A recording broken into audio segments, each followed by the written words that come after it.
I saw an advert in a shop offering cash loans with a telephone number. And at the time, I didn't have any money, and neither did my boyfriend.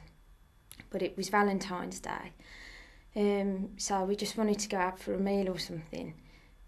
So I just decided to call the number. And I asked the man when he answered the phone, how much could I get for a first-time loan? And he said £100. And that he'd come round after he finished work. And I gave him my address because he said he needed proof of who I was and where I lived. And he come round later that night, and my boyfriend was there, and I told him what I'd done, and he wasn't very happy about it. And anyway, later that night he come round, and he wanted to see my benefit book, which I showed him before he'd give me the loan.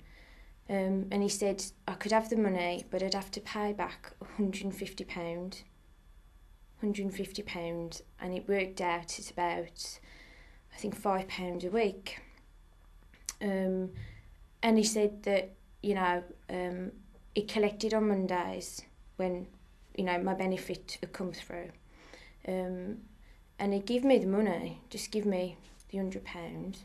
And he also gave me like a book to go with it, so it had my name in, and he had his telephone number on as well. But like after a few weeks, he had to keep that because I couldn't always find it. But I didn't have to sign anything. Like there was no paperwork, like no contract or nothing. Like I wasn't told that I had the right to cancel. But before I could finish paying back that loan, my washing machine broke. And I needed a new one. So I asked him for another loan. I asked him for £200. And he said, you can have the money, but you've got to pay back £300. Well, so then I'm paying back £15 a week.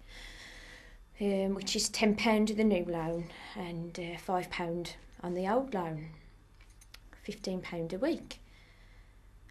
But like at the time, I was only on about £70 in benefits a week, and my boyfriend, had sort of moved out and got a flat of his own. So I was really struggling to sort of make ends meet, and I didn't always have the money for him, which, obviously he didn't like very much because he used to say, well, you better make sure you have it next time. Well, just after I got the £200 loan, I went to stay with my sister for the summer holidays. My little boy was about 3 years old, and I was actually pregnant at the time. But obviously, living with my sister, I wasn't paying off any of the loan, but I used to get phone calls from him. He'd be wanting his money, and I'd say, well, you can come to Birmingham for it. And he'd say, well, I'm not going to do that. So after the summer holidays, I moved back to my flat. I suppose it must have been September 2003. Oh, that was right, because my little boy was about to start at nursery school. But we'd only been back like a couple of days when this guy calls round for his money, and I haven't got it. I haven't got the money, and he says to me, well, you better make sure you have it tomorrow. And the next day,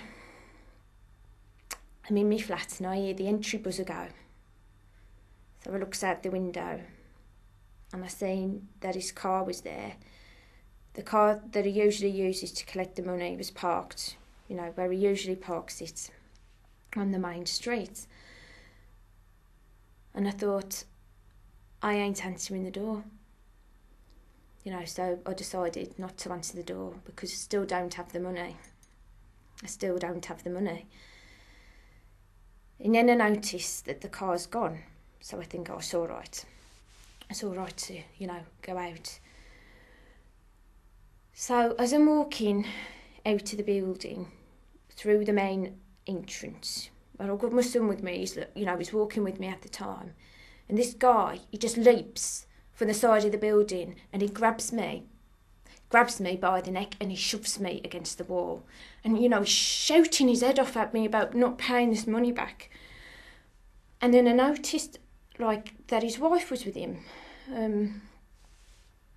She'd never been with him when he gave me the money, but, sometimes she would be with him when he collected it. And actually, a few times she, collected it herself. But, most of the time he was by himself. And I was so scared when he had me by the throat, because I was 7 months pregnant at the time, and he must have known that because, my belly was the size of an elephant. And I called him a name, and I said, "You ain't getting nothing out of me after what you've done to me." And then his wife said, "Let her go." And then they just walked off. And then I went round to my friend's house, but I didn't call the police or nothing. But later on, my friend told him, this guy, that I had called the police, but he weren't bothered about it. And then I did start getting these phone calls. And what had happened is, with the old number would call, and I'd answer it, and it'd just be silent. And I ended up having to change my mobile number and all sorts. And the whole incident and everything, has meant I've had to leave the area. No. I just had to start again. Somewhere else.